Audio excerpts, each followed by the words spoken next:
Abu Dhabi में missile मलबा गिरने से 5 भारतीय घायल, 2 जगह लगी आग। IRGC की खाड़ी देशों में औद्योगिक ठिकानों पर जवाबी हमले की धमकी।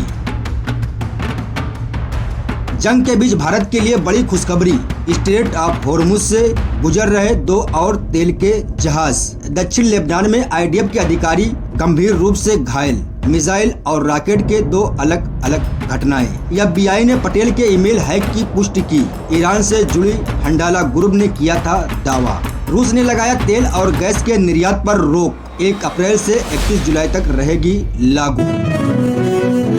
अस्सलाम वालेकुम वरहमतुल्लाहि वबरकातुहू। मैं आपका भाई रियाज अहमद, उत्तर प्रदेश। आप देख रहे हैं हमारा खास शो बातें दुनिया की। दोस्तों, ईरान की ओर से लॉन्च की गई बैलिस्टिक मिसाइल को अबू धाबी की एयर डिफेंस ने सफलतापूर्वक इंटरसेप्ट कर लिया, लेकिन इंटरसेप्शन के बाद मिसाइलों के मलबे के गिरने से एक बड़ा हादसा हो गया। खलीफा इकोनॉमिक जोन्स अबू धाबी के आसपास ये मलबा गिरा, जिससे 5 भारतीय नागरिक जख्मी हो गए और 2 जगहों पर आग लग गई। ये घटना शनिवार 28 मार्च 2026 की सुबह हुई। अबू धाबी मीडिया ऑफिस के मुताबिक एयर डिफेंस सिस्टम ने ईरान से आई बैलिस्टिक मिसाइल को सफलतापूर्वक इंटरसेप्ट किया, लेकिन उसके टुकड़े इलाके में जा गिरे। इस हादसे में 5 भारतीय नागरिक जख्मी हुए हैं। अबू धाबी मीडिया ऑफिस ने बताया कि इनकी चोटें मामूली हैं। सभी घायलों का इलाज किया जा रहा है और उनकी जान को खतरा नहीं है। हादसे के बाद अबू धाबी पुलिस और अधिकारियों ने लोगों से अपील की कि वो किसी भी गिरे हुए मलबे या संदिग्ध वस्तु के पास न जाएं, न ही उसे छुएं और न उसकी फोटो ले। अगर ऐसी कोई चीज दिखे तो तुरंत अधिकारियों को सूचना दें।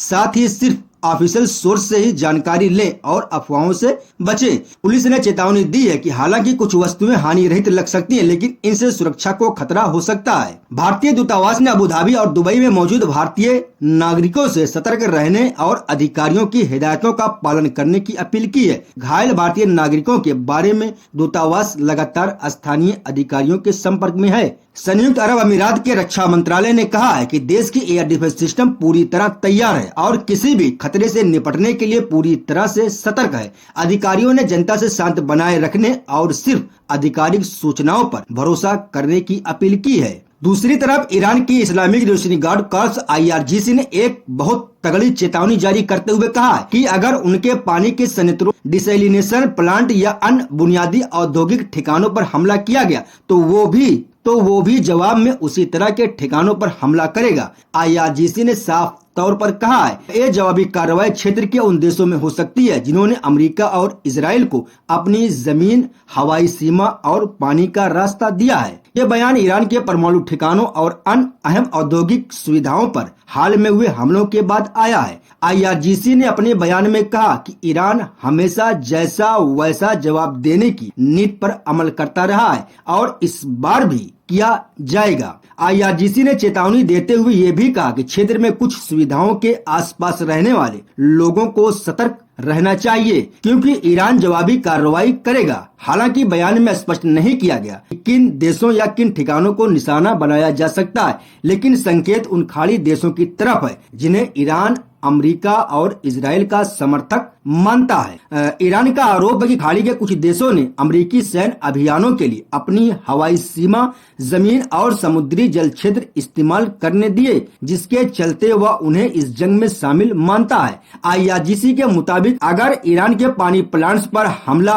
होता है तो जवाब में ठीक उसी तरह के ठिकानों को निशाना बनाया जाएगा, चाहे वो इजराइल में हो या फिर खाड़ी क्षेत्र के किसी देश में। ये चेतावनी ऐसे वक्त में आई है जब पूरे क्षेत्र में तनाव चरम पर है। ईरान और इजराइल, अमेरिका के बीच जारी झड़पों के बीच संयुक्त अरब अमीरात समेत कई खाड़ी देशों पर भी खतरा मंडरा रहा है। अंतर्राष्ट्रीय विश्लेषकों का मानना है कि IRGC की इस धमकी से क्षेत्रीय स्थिति और पेचीदा हो सकती है, खासकर उन देशों के लिए जो ईरान के करीबी पड़ोस में हैं और जहां बड़े पैमाने पर विदेशी निवेश और विदेशी नागरिक काम करते हैं। फिलहाल IRGC ने किसी तत्काल हमले का ऐलान नहीं किया, लेकिन उसके बयान को क्षेत्र में एक सीधी चेतावनी के तौर पर देखा जा रहा है। दूसरी तरफ मिडिल ईस्ट में ईरान, इजराइल और अमेरिका के बीच जारी जंग के बीच भारत के लिए राहत भरी खबर सामने आई। पेट्रोलियम उत्पाद लेकर आने वाले 2 और व्यापारी जहाज स्ट्रेट ऑफ होर्मुज को सुरक्षित पार कर रहे हैं और जल्द ही भारत पहुंचने की उम्मीद है।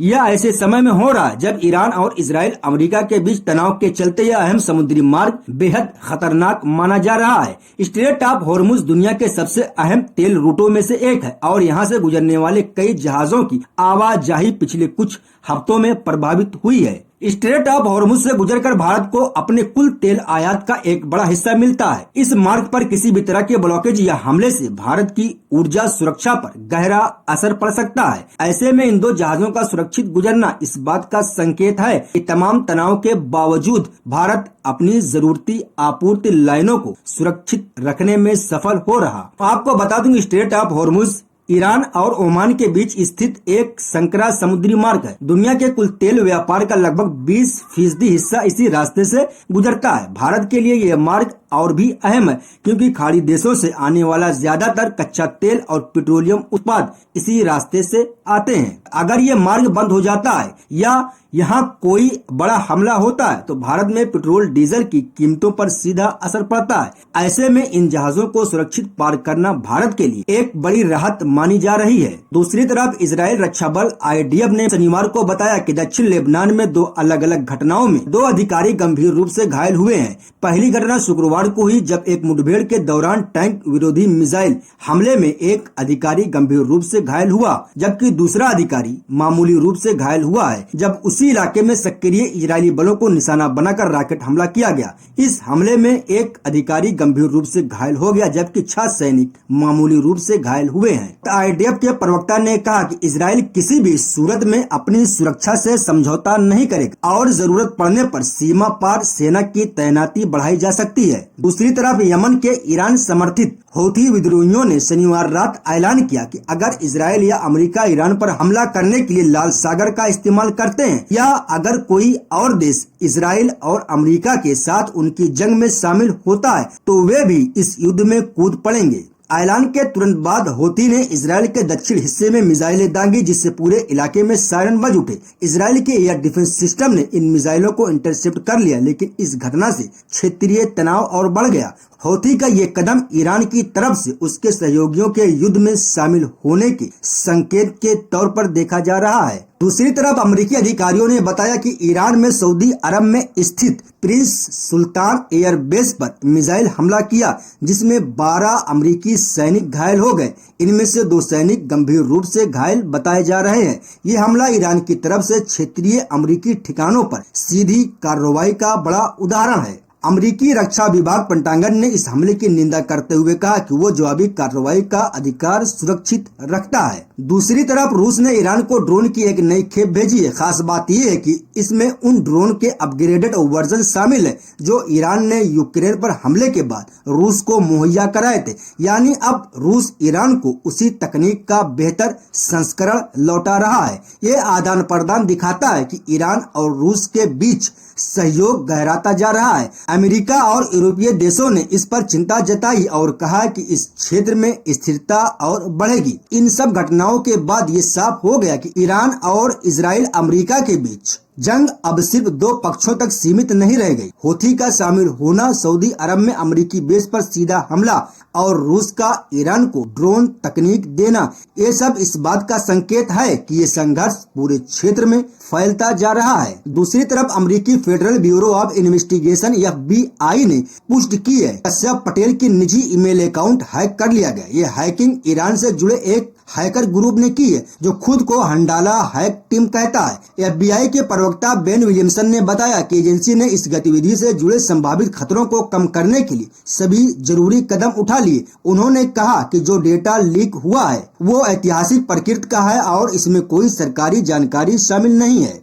दूसरी तरफ रूस ने एक बड़ा फैसला लेते हुए 1 अप्रैल से 31 जुलाई 2026 तक तेल और गैस के निर्यात पर रोक लगाने का ऐलान किया। ये जानकारी रूसी समाचार एजेंसी टास ने दी है। ये फैसला ऐसे समय में आया जब ईरान और इजराइल अमेरिका के बीच जारी जंग के चलते पूरे क्षेत्र में ऊर्जा आपूर्ति पर संकट के बादल मंडरा रहे हैं। रूस के इस कदम से वैश्विक बाजार में तेल और गैस की कीमतों पर गहरा असर पड़ने की आशंका जताई जा रही है। टास की रिपोर्ट के मुताबिक रूस सरकार ने फैसला घरेलू बाजार में स्थिरता बनाए रखने और ऊर्जा सुरक्षा सुनिश्चित करने के लिए लिया गया। बयान में कहा गया कि अप्रैल से जुलाई के बीच देश में ऊर्जा की मांग बढ़ जाती है, तो ऐसे में घरेलू जरूरतों को प्राथमिकता दी जा रही है। हालांकि कई विश्लेषकों का मानना है कि रूस का ये कदम अमेरिका और यूरोपीय देशों पर दबाव बनाने की रणनीति का हिस्सा हो सकता है। पिछले कुछ महीनों में पश्चिम देशों ने रूस पर कई तरह के प्रतिबंध लगाए थे और अब रूस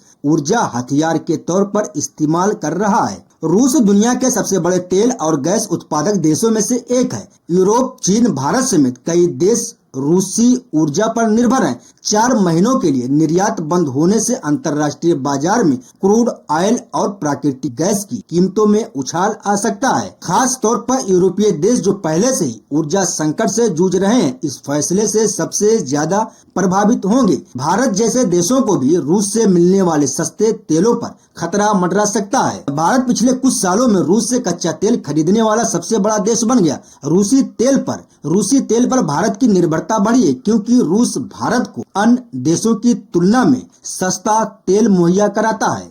रूस के इस निर्यात बैन से भारत की तेल आपूर्ति पर असर पड़ सकता है। हालांकि भारत सरकार ने पहले ही कहा है कि वो ऊर्जा स्रोतों में विविधता लाने पर काम कर रही है, ताकि किसी एक देश पर निर्भरता कम हो सके। फिलहाल भारतीय पेट्रोलियम मंत्रालय स्थिति पर नजर बनाए हुए है। यूरोपीय संघ के देश रूस से प्राकृतिक गैस का बड़ा हिस्सा आयात करते हैं। यूक्रेन युद्ध के बाद से यूरोप ने रूस गैस पर निर्भरता कम करने की कोशिश की, लेकिन फिर भी कई देशों के लिए रूसी ऊर्जा अहम बनी हुई है। रूस के इस फैसले के बाद यूरोप में ऊर्जा संकट और गहरा सकता है। पिछले सालों की तरह इस बार भी यूरोपीय देश को वैकल्पिक ऊर्जा स्रोतों की तलाश करनी पड़ सकती है, जिसमें कीमतों पर दबाव बढ़ेगा। अमेरिका ने रूस के इस फैसले पर अभी तक कोई आधिकारिक बयान नहीं दिया। हालांकि अमेरिकी ऊर्जा विभाग के अधिकारियों ने पहले ही कहा था कि वैश्विक ऊर्जा बाजार में स्थिरता बनाए रखने के लिए आवश्यक कदम उठाए जाएंगे। अमेरिका खुद तेल और गैस का बड़ा उत्पादक है और वह यूरोपीय देशों को एलएनजी की सप्लाई बढ़ा सकता है। रूस के निर्यात पर बैन के बाद अब सबकी निगाहें ओपेक और